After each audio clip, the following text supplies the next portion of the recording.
Gentlemen, let me ask you something honest. When was the last time you thought about how you masturbate? Not whether you do it, not how often, but how. Because here's the truth. Masturbation isn't just a private release, it's training. Every single time you do it, you're teaching your body and your brain how to respond sexually.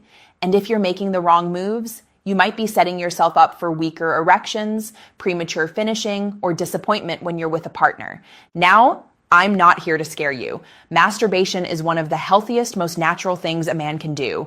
But today, I'm going to show you 3 common mistakes that secretly sabotage your erection strength, stamina, and confidence, and what to do instead. Stick with me, because the fixes aren't complicated. They're practical, doable, and they can make a world of difference.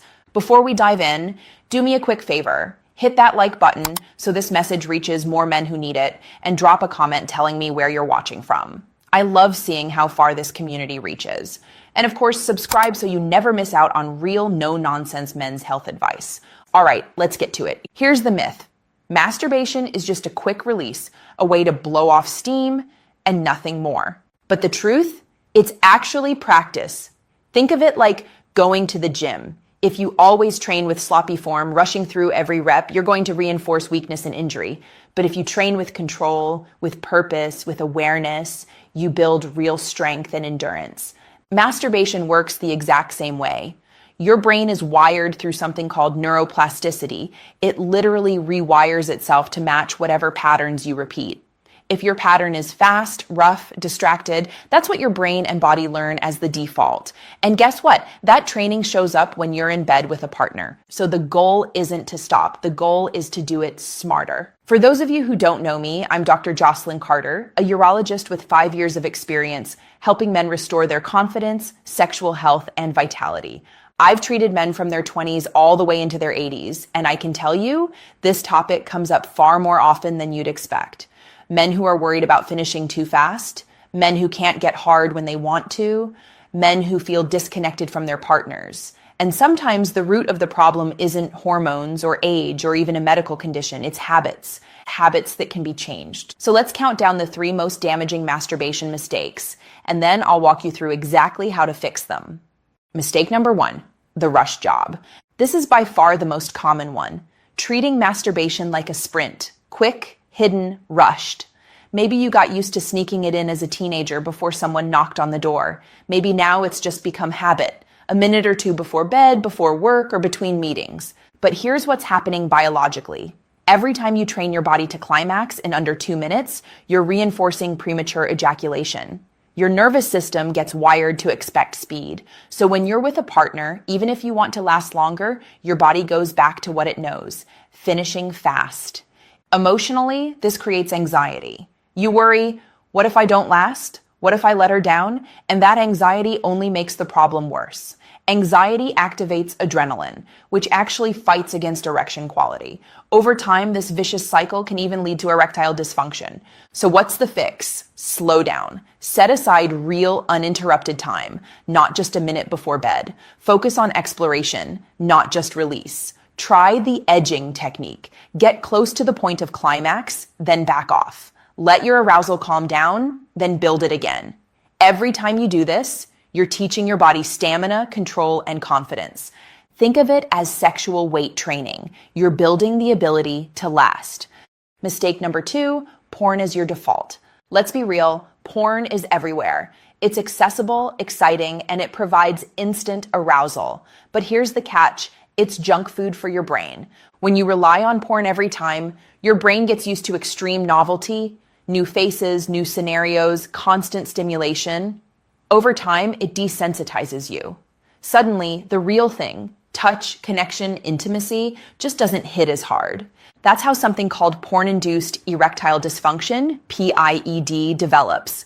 You still love your partner, you still find them attractive, but your brain has been conditioned to need a screen. It's like craving fast food when someone has cooked you a beautiful meal. You can't taste it the same way anymore. The fix? A digital detox. I know, it's tough. At first, your brain will crave that instant hit, but the more you practice using your imagination, fantasies, memories, even erotic audio or reading, the more you rewire your brain to respond to real connection. Biologically, this restores dopamine sensitivity. Emotionally, it helps you actually feel desire for your partner again. Practically, it means you stop needing a screen and start enjoying the real thing. Mistake number 3, the same grip, same script. This one flies under the radar, but it's huge. Most men develop what's known as the death grip, a tight, repetitive hold with the same hand, same angle, same speed every single time. The problem is this creates a very narrow arousal pathway. Your body gets used to only one type of stimulation, your grip, your pressure, your angle. So when you're with a partner and the sensation is different, softer, slower, wetter, your brain says, this isn't it, and arousal drops. Biologically, this limits sensitivity. Emotionally, it's frustrating. You wonder, why can't I stay hard? Practically, it makes partnered sex less enjoyable for both of you. The fix? Variety. Switch hands. Change positions. Sit, stand, lie on your back. Use lube to reduce friction and loosen your grip.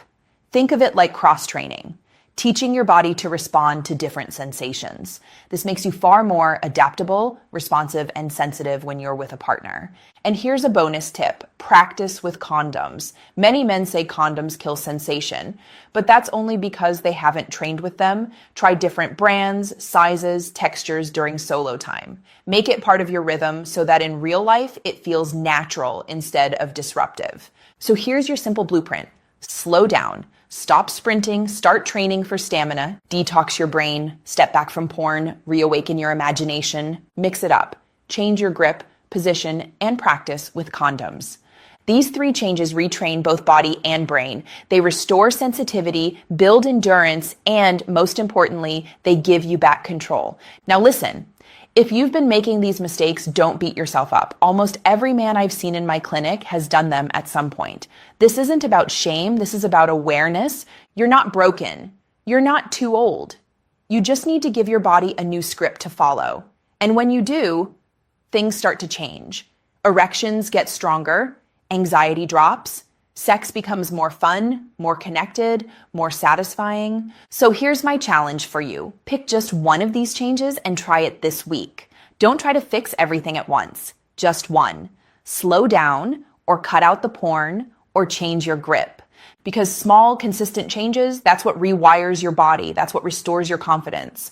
Gentlemen, your sexual health is not about perfection. It's about progress. It's about staying connected to your partner, feeling proud of your body, and knowing you're still capable of deep pleasure and intimacy at any age. So if this video helped you, please hit the like button. It really helps more men find this channel. Subscribe, because I've got more honest, science-backed advice coming your way every week. And drop a comment below. Tell me which of these 3 mistakes you recognize most in yourself. No judgment, no shame. We're all here to learn together. Remember, age is not the end of vitality. With the right habits, you can feel stronger, more confident, and more connected than ever. I'm Dr. Jocelyn Carter, and I'll see you in the next one.